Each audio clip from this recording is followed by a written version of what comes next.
Welcome back once again to F1 Seasons. We had a nice winter, not knowing anything. Some news like some boss changes, like Vasseur going to Ferrari, Andrea Seidel going to Alfa Romeo in exchange of Vasseur, and Andrea Stella gaining to McLaren, and of course a lot of backfiring between Mercedes and Red Bull. Looks like 2021 is not over yet. However, we are already 2 seasons ahead.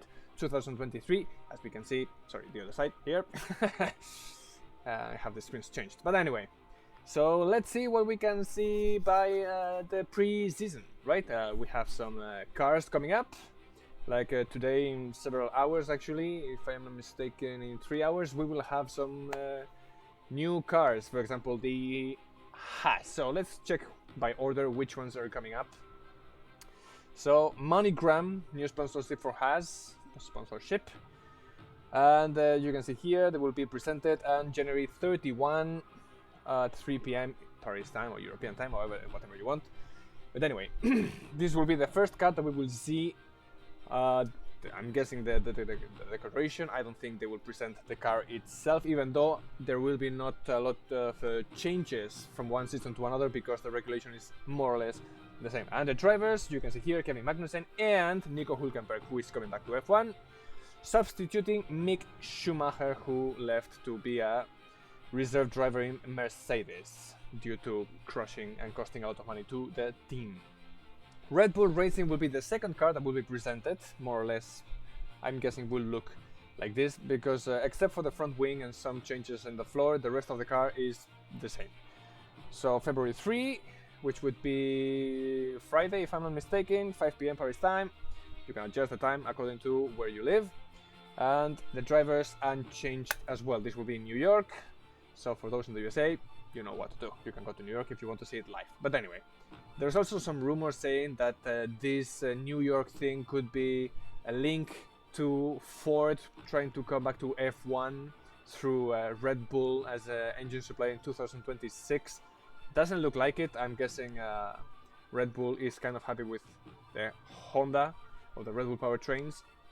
And I think they will continue with the same engine supplier. Let's not lie to ourselves. Could happen, but after what happened with Porsche, I don't think Red Bull is interested in starting again with a new engine supplier from scratch like Ford that has nothing to do with these kind of engines. And we can see what happened to Honda when they came back in 2016, was it? They had a lot of issues, reliability, power issues, blah blah blah. I think Red Bull actually will continue with Honda for this. If Ford goes with Andretti, that would be a different story. But for now, Andretti is not approved by the teams, so another different thing that we can see what's going to happen during the season. The third car that will be presented will be the Williams Racing car, February 6th. That would be Monday, if I'm not mistaken, at 3 p.m. Paris time, with Alexander Albon and the new rookie Logan Sargent that came from F2. So not unexpected actually, but anyway, Alfa Romeo that will be presenting on February 7th, one day later at 10 a.m. Paris time. The Valtteri Bottas and Guan Yu Zhou, or Zhou Guan Yu, wherever you want to call him. They will be presented in London, if I'm not mistaken. No, sorry, in Zurich. Mistake. And yeah, so this will be the fourth team. No driver changes, and you have Andrea Seidel, like I said before, new team manager. So let's see what happens. Andrea Seidel going there is a big link to Audi coming through Sauber in 2026, but they already started working with it. So Alfa Romeo's contract with Sauber ends this season. So from next season, 24 and 25, let's see what's going to happen with Sauber. Will they keep the Sauber name, or will it be Sauber Audi-ish? We will see what's going to happen there. Scuderia AlphaTauri, number 5 team with the new driver Nick De Vries and Yuki Tsunoda. I don't know why there is a 7 there. Mistake once again. Anyway, this is why we have a preseason, right? February 11 it will be presented, and again, except changing perhaps some livery color and whatever, the car is going to be more or less the same. In this area here, as you can see, there will be some changes, but for the rest, I repeat myself. Aston Martin Racing is one of the cars that people are kind of expecting to see because of the new driver that they have, Fernando Alonso, alongside Lance Stroll. It will be presented on February 13 at 8 p.m. Paris time, and we will see what the new car looks like. Lots of expectations for this car, especially seeing how they were kind of managing the horrible start that they had in 2022, and they were going through the points as the season was progressing, copying Red Bull, however you want to call it. They have Red Bull engineers and Mercedes engineers, so it's kind of normal that things get copied or designed according to taking a reference from Red Bull, for example, right? Anyway, all the teams do the same thing, so I don't know. But anyway, we will see what's going to happen with this car. Lots of expectations to see if they can finally give a jump to start fighting with, for example, McLaren or Alpine for the points. And who knows, maybe a podium, a victory with Fernando Alonso, could be. McLaren Racing will be the next one, February 13, 6 p.m. Paris time, or European time if you want to call it, with Lando Norris and the other rookie Oscar Piastri. Logan Sargent and Oscar Piastri, the two rookies. Nick De Vries could be a rookie, but he already made a debut last year. I don't know if it can be considered a rookie or not. But anyway, McLaren, another team that is expected to be giving some steps forward, trying to catch the Ferraris, Red Bulls, but especially Mercedes, to see if Mercedes, especially with the same engine. Anyway, Scuderia Ferrari will present it next. Probably will be in Milan or somewhere in Italy, as they did it in previous years, in Petit Comité, in some theater or something like this, February 14th. They didn't say the time yet, but anyway, this will be revealed quite shortly. No driver lineup changes. Leclerc and Carlos Sainz are gonna be there. And the new team boss, Frédéric Vasseur, who's coming to try to be the next Jean Todt, let's say. High expectations on him with his management style. He is the founder of ART, if I'm not mistaken, ART Grand Prix in F2. We all know that ART, before he jumped into Alfa Romeo, was one of the strongest teams in the grid. So let's see what happens in Ferrari this season. They will be practicing a lot of pit stops and trying to see what's wrong with the strategies. That was one of the weakest points for Ferrari in 2022. I don't know if costing the championship, because after Spa-Francorchamps, when Red Bull lost a lot of weight in the car, there was no competition basically. Red Bull was Max Verstappen winning, and that was it. But Ferrari lost a bunch of points with reliability issues and strategy issues. Will they prioritize the number one driver, Leclerc, for the championship? We will see. For now, they said no. They will be both equally treated. So the next one will be February 14. Again, February 15. Not giving the time for the presentation. Mercedes Grand Prix or Racing, or however you want to call it. It will be presented with Lewis Hamilton and George Russell. No driver lineup changes. Again, and one expectation, at least mine, to see, are they gonna continue with the zero pod, or they will go to the other ones like the rest of the teams? Can they perfection the zero pod? Can they make it work? Because let's remember, in 2022 when everything started and Mercedes came to the Bahrain tests with the zero pods, it was a huge deal to see this is illegal, blah blah blah. So are they going to continue with the zero pods? Yes, no? We will have to wait and see what's going to happen with Mercedes. I think they will continue actually, because if they actually manage to make it work, it's a big aerodynamic drag that you're removing from the car, right? With the zero pods. I hope they continue. I mean, honestly, all the cars look so much equal except for this one with the side pods. So I really hope they can continue. I really hope they can manage to fix all the issues they had, especially with the porpoising, and so they can try to get all the power from the engine, and we can have, instead of Red Bull Ferrari, Red Bull Mercedes and Ferrari fighting for victories once again. Three teams. Who knows? Maybe there's rumors as well that Alpine might be in the battle, which is this car. February 16. They say they have a very good engine. They sacrificed a lot of reliability for power last year. Are they going to fix that?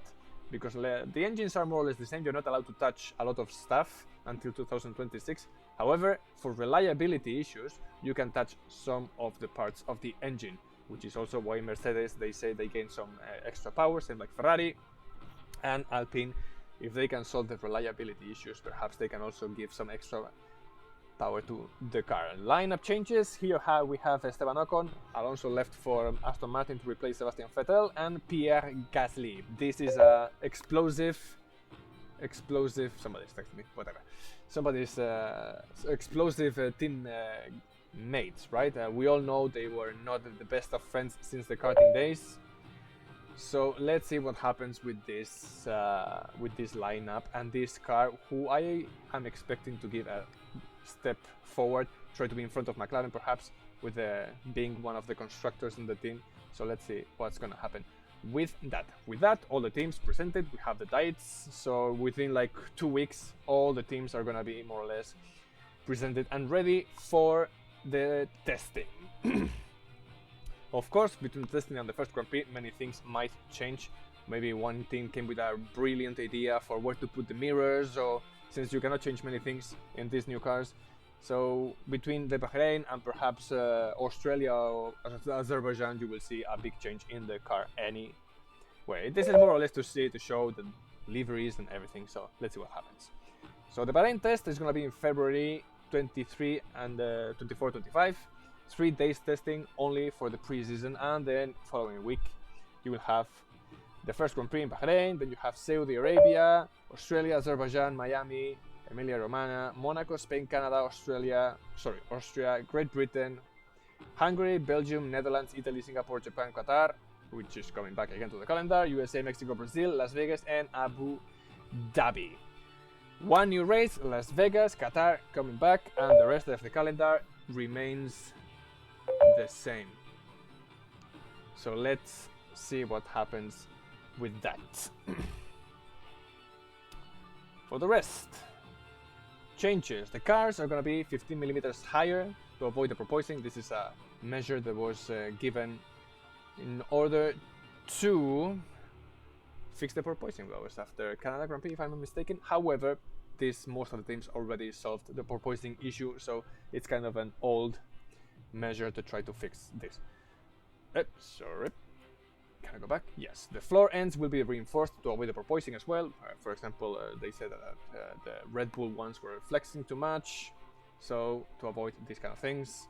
Also, this is going to be one of the biggest changes in the thing. The front wings and anti-roll structures will be clarified and have some slight modifications, especially after the crash of Zhou Guanyu for the anti-roll and the front wings, because some of the teams had some issues, like Aston Martin, for example, that were kind of in a gray area in the limit of the regulations. So this will be fixed for this season, so nobody can escape fun. The car weight is reduced, so the cars are going to be lighter. However, the engine is going to be more heavy. Of course, drivers are complaining that the cars are too heavy to drive, which means it's more difficult to steer, to corner, to try to be tricky and outmaneuver, whatever. So the F1 is working towards that and see what's going to happen. However, with the power units being quite heavy, the batteries and everything is kind of difficult for that. And another big thing that we already said many months ago, 6 sprint races this year. You have in Azerbaijan, you have in Austria, Belgium, Qatar, USA, and Brazil. 3 new are added.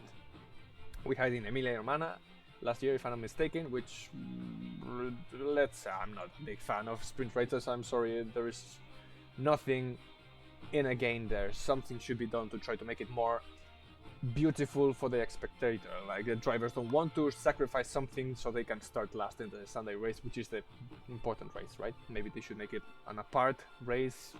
I don't know. They have to think about it. But anyway, lineup changes. We already said most of them. Sebastian Vettel retired from F1. Nicolas Latifi is getting out of Williams. You have Daniel Ricciardo, who is leaving McLaren due to poor performance, same like Nicolas Latifi, and will be a reserve driver for Red Bull. Let's see if Checo Perez, Sergio Perez can have some extra pressure to try to perform closer to Max Verstappen, or to actually, in other words, obey the team orders more to please the wonderkid, right? If maybe Ricciardo can come in for Checo Perez, who knows what's going to happen there. Checo Perez has a contract for 2 years, so we will see. Mick Schumacher is going to Mercedes as a reserve driver. Will he come back Audi was interested in him. However, we will see it's 3 years from now, and 3 years out of an F1 car is a long time. You can see Fernando Alonso took a long adaptation back into the Alpine after 2 years out of the F1. So anyway, Aston Martin, Alonso is going to Aston Martin to replace Sebastian Vettel. Pierre Gasly was going to Alpine to replace Fernando Alonso. Nick De Vries takes the seat of Pierre Gasly in Alpha Tauri. Oscar Piastri going to McLaren to substitute Daniel Ricciardo. We all remember what happened there. And Logan Sargent going to Williams to replace Nicolas Latifi. Logan Sargent, who was a Williams junior driver, so no big things there. There was a fight which who was going to be. I think Williams actually had kind of clear who was going to be the driver. Logan Sargent in the last race in Abu Dhabi in F2. He got enough points for the super license, so it was announced after that. So with that, we will see. As presenting today, we can maybe show some pictures tomorrow, discuss about the car. I don't think there's much to discuss because I really doubt this car is going to be exactly the same as the one we will see in the first race. So we'll keep commenting. We will put some posts every week discussing, for example, sprint races, how to fix it, and blah blah blah. So stay tuned. Once again, coming back. See you.